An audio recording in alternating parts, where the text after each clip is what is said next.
The morning sun spilled gold across the rolling plains as nearly 90 pioneers gathered their wagons, livestock, and fragile dreams. Families exchanged hurried embraces, mothers clutching children with a mix of hope and dread, fathers adjusting wide-brimmed hats, and tightening reins with hands that had known both labor and loss. California was promised as a land of opportunity, a place where fertile valleys and endless skies might wash away the hardships they'd left behind. Among the travelers, however, the air was not entirely bright with optimism. Whispers curled through the camps like smoke, a disagreement over rations, a snide remark about who was too slow to pack, a quiet suspicion that someone had taken more than their share of flour. Old grudges, long buried in towns back east, began to rise like ghosts. Rivalries between families, debts unpaid, lovers separated by circumstance now forced into proximity. Even as wagons rolled forward, tension crackled like static in the cold morning air. Children ran between the oxen, laughing and screaming, unaware of the subtle undercurrents threading through the group. Men exchanged curt nods. Women spoke in hushed tones near the fire, and some elders lingered at the edge of camp, muttering prayers to God and nature alike. And yet, a sense of destiny carried them onward. Every mile brought them closer to the promise of paradise, but also closer to the trials that would test their courage, loyalty, and sanity. Somewhere beyond the horizon, the Sierra Nevada waited, silent, white, and patient, ready to judge those who dared to enter its realm. The shortcut of doom expanded. Hope and impatience intertwined as the pioneers reached the fork in the trail where Lansford Hastings' shortcut promised to cut weeks from their journey. Hastings' pamphlet had painted it as a smooth, easy passage, a golden thread to California. But as wagons veered off the main route, the land itself seemed to protest. At first, the shortcut seemed innocuous. Narrow valleys, winding creeks, and dense forests that filtered the sunlight into dappled patterns on the ground. Yet the travelers quickly noticed signs that something was wrong. Dead animals littered the path, deer frozen mid-step, rabbits stiff and lifeless, their eyes strangely glazed, as though they had seen something in the woods that terrified even the smallest creatures. The wind carried eerie sounds. Sometimes it was a whisper, barely audible over the creaking of wagons and the calls of oxen. Other times, it was a moan, as though the forest itself were mourning. Children clutched at their mothers' skirts, wide-eyed, claiming to hear voices calling their names from the trees. The adults dismissed the tales as imagination, yet unease gnawed at them, invisible as the frost creeping along the edges of the trail. Arguments erupted over the choice to follow Hastings' shortcut. Men accused each other of recklessness, tempers flared over enslaved supplies, and alliances shifted like the snow that would soon blanket the mountains. Even the bravest pioneers could not ignore the sense that the land was alive, observing, and waiting, a silent force poised to punish those who strayed too far from the safety of the known path. By the time the sun dipped behind the jagged peaks ahead, the pioneers had realized the shortcut was no gift, but a trap. The forest darkened unnaturally fast, shadows stretching longer than they should, and an unnatural chill began to settle into their bones. The Sierra Nevada, it seemed, had already begun its slow, patient reckoning. Snowbound in silence, expanded. The Sierra Nevada rose like a silent sentinel, its peaks shrouded in clouds that promised nothing but white oblivion. By mid-November, the first snows fell, light at first, dusting the wagons and the pioneers' boots. But within days, the snow came in relentless sheets, piling high along the trail, swallowing tracks, wagons, and even entire campsites. What had been a hopeful journey now became a fight against a world turned alien and merciless. Wagons creaked under the weight of frozen blankets and stores of food. Oxen stumbled through drifts deeper than any had imagined, and the wind howled like a living thing, a chorus of voices moaning from the trees. At night, the pioneers huddled in cabins and tents, listening to shadows flicker across the walls. Some claimed they saw figures moving outside, glimpses of men and women they knew were still alive. Yet no footprints marked the snow. Inside the makeshift shelters, tension spiraled. Families whispered in corners, blaming one another for missed paths or lost supplies. Arguments erupted over the smallest transgressions: a misplaced axe, a lost blanket, a wagon wheel that refused to turn. The cold seemed to seep into their minds, sharpening tempers and twisting fear into paranoia. Children whispered of shadowed faces peering through the windows, of small hands brushing theirs in the night, and the elders, once pillars of calm, began muttering prayers in a tone tinged with panic. Even the strongest men found themselves waking from fitful sleep to the sensation of unseen eyes watching, and sometimes a low, mournful sigh riding the wind, as though the mountains themselves were speaking, warning them to turn back before it was too late. Trapped in the snowbound wilderness, the pioneers realized the Sierra Nevada was no longer just an obstacle. It was a cage, one that grew colder, darker, and more unforgiving with every passing hour. The world outside the snow had vanished, leaving only isolation, fear, and the silent judgment of the mountains. Hunger's first bite expanded. Days turned into weeks, and the snowbound pioneers found their world shrinking to the confines of their cabins and tents. Food supplies dwindled faster than anticipated. Flour ran low, salted meat hardened in the cold, and every morsel became a treasure in the garden. Bark, roots, and boiled hides became meals of necessity, tasteless, coarse, and bitter reminders of the life they had left behind. The hunger gnawed at more than their bodies. It whispered in the mind, twisting tempers and turning friends into foes. Arguments flared over the smallest infractions: who took the last bit of jerky, who slept too long by the fire, who dared to waste a precious stick of wood. Families once bound by affection now eyed one another with suspicion. Every glance and gesture weighed with unspoken fear. Children were the first to notice that the forest outside the snowed-in encampments was not as empty as it seemed. A young girl claimed she could hear her name carried on the wind, a soft, coaxing voice that called from between the trees. At first, the adults laughed nervously, attributing it to imagination and exhaustion. But as the nights grew longer and colder, even hardened men admitted to hearing whispers that had no source. The first death came quietly. One man succumbed to the cold and malnutrition, his body left in the snow to prevent contagion. When the survivors returned to the cabin the next morning, they were shaken. Faint scratches, like fingernails raking wood, marked the walls near his resting place. Some swore they heard him breathing after the fire had consumed his body, a raspy, hollow sound carried on the icy air. Fear and hunger began to feed one another, an invisible predator that grew with every passing day. The pioneers realized that they were no longer merely surviving against the elements. Something unseen was watching, lingering in the corners, and waiting for the first misstep.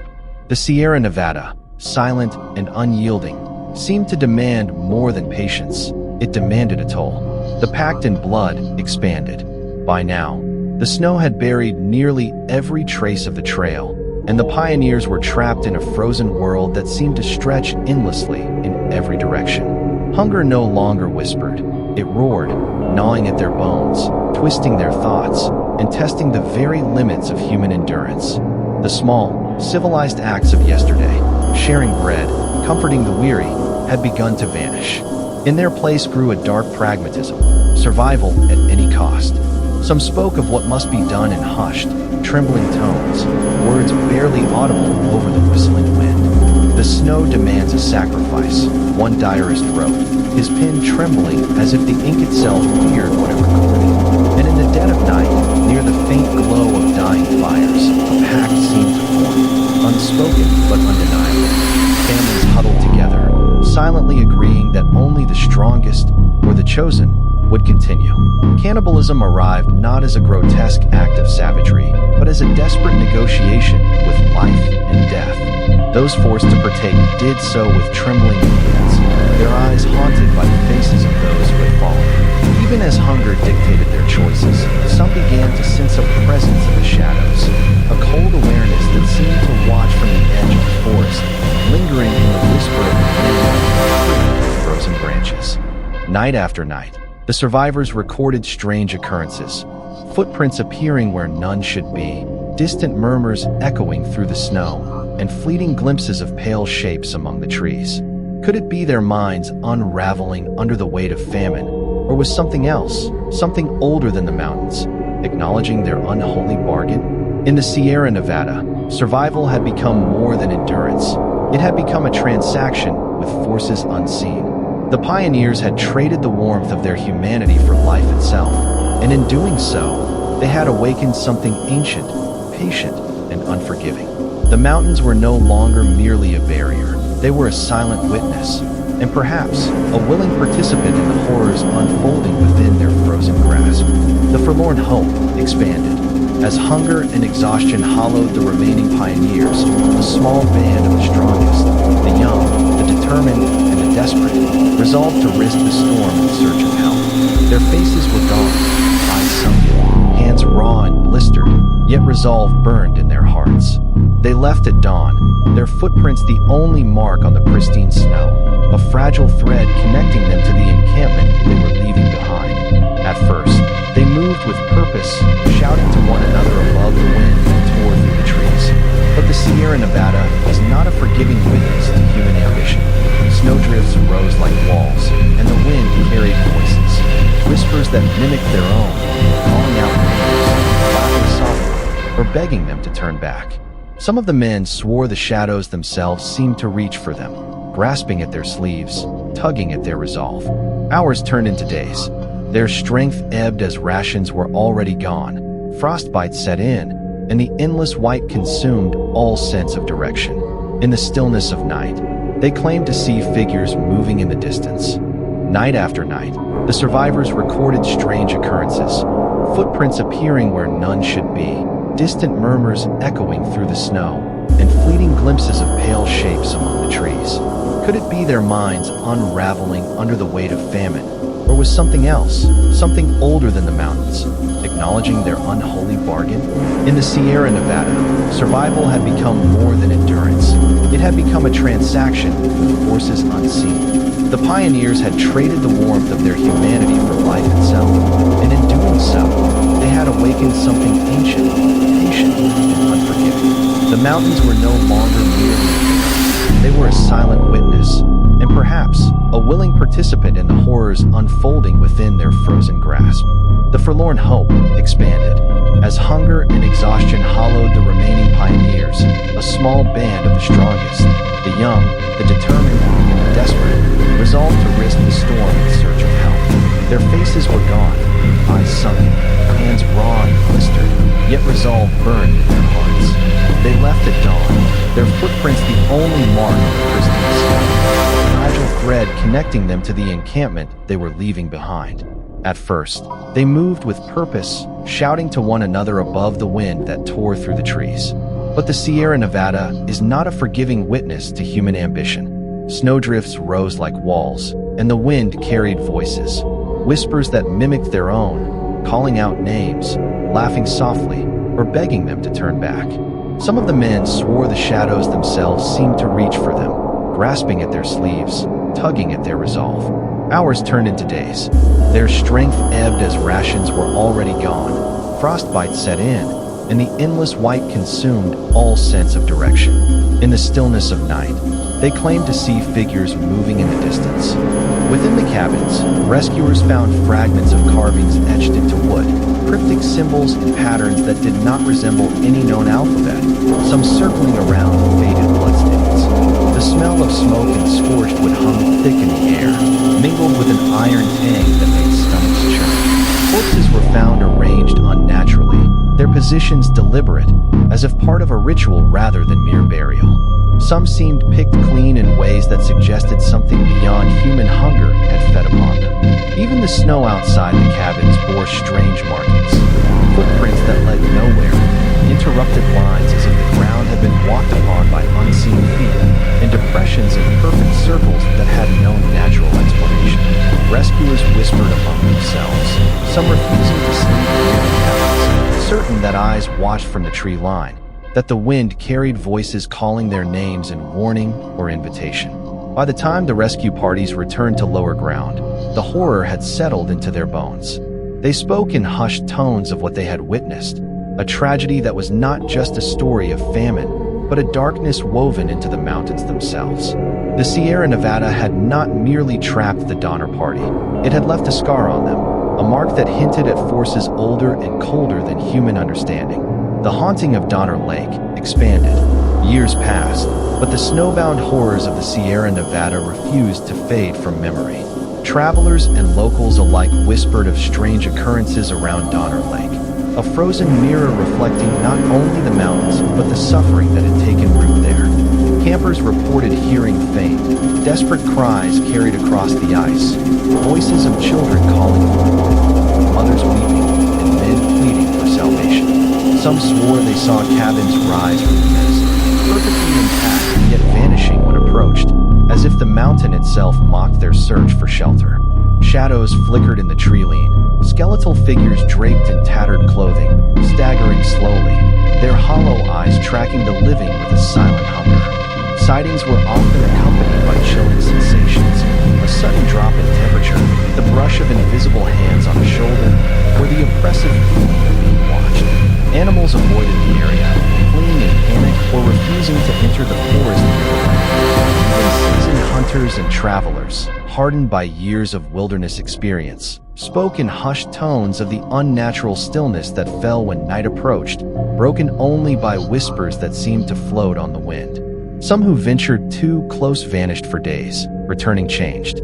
They spoke of glimpses of the past, wagons buried under snow, fires flickering in ghostly cabins, and faint voices reciting names long forgotten. Others never returned at all, leaving only faint footprints in the snow or a single, frostbitten glove. Donner Lake had become more than a site of tragedy. It had become a living memory of despair, a place where the restless souls of the DonnerParty wandered. The mountains, the ice, and the lake itself seemed to pulse with their lingering presence, a reminder that the horror of that winter was never truly buried. The curse of the Sierra expanded. Long after the survivors had descended from the mountains, the Sierra Nevada continued to hold its secrets. Locals spoke in hushed tones of the cursed peaks, warning travelers to respect the snow and the forest, for the land was not empty. Even historians, writing in the safety of their studies, could not fully explain the strange evidence that surfaced. Bones arranged in precise, ritualistic patterns deep in the forest, charred etched with cryptic symbols, and the occasional discovery of abandoned supplies placed in impossible locations. Campers and wanderers claimed that the mountains themselves seemed to watch, shifting subtly when unobserved, hiding paths and revealing others in ways that defied logic. Some who attempted to map the area swore they would lose entire days, wandering loops of snow and trees as if the landscape itself were reshaping around them. The legend grew. The DonnerParty had not merely perished. In their desperation, they had forged a pact with the Sierra, a bond sealed with blood, pain, and fear. The mountains had accepted, but at a price. Those who perished in the snow did not simply vanish. Their spirits were bound to the land, their suffering woven into its very fabric. Even today, hikers report feeling sudden chills, hearing footsteps that match their own pace, and glimpsing pale figures disappearing into the mist. Locals claim that the forest sometimes carries whispers of names long forgotten, reminders that the Sierra Nevada keeps its debts, and that the curse of the DonnerParty is neither legend nor story. It is an enduring presence, patient, silent, and eternal. Restless spirits awake, expanded. The legend of the DonnerParty refuses to fade. Even in the present day, those who venture near Donner Lake and the shadowed reaches of the Sierra Nevada speak of encounters that defy explanation. Travelers report seeing gaunt figures stumbling through the snow, their clothing tattered and eyes hollow, yet moving with a strange, unearthly purpose. Some claim these apparitions call their names, voices carried by the wind like echoes from another time, urging them to stay the winter and join the lost. Cabins appear and vanish, always in the same clearing where the pioneers once huddled for warmth. At night, the cries of children pierce the silence, mingled with whispers of parents begging for life and companions pleading for salvation. Some who linger too long feel invisible hands graze their skin, or hear faint footsteps behind them, never catching a glimpse of their source. The mountains, the lake, and the forests themselves seem alive with memory, keeping watch over those who enter. The DonnerParty's suffering was never merely historical. It became a curse etched into the land, binding the restless spirits to the Sierra Nevada. They wander still, hungry, patient, and eternal, waiting for the next soul brave or foolish enough to cross the snow and hear their cries. The chilling truth remains: the DonnerParty may never have left. Their story is not just a memory of starvation and desperation. It is a warning. The Sierra Nevada holds its debts, and those who ignore its silence may find themselves not just surviving the mountains, but becoming part of the mountain's haunting legacy.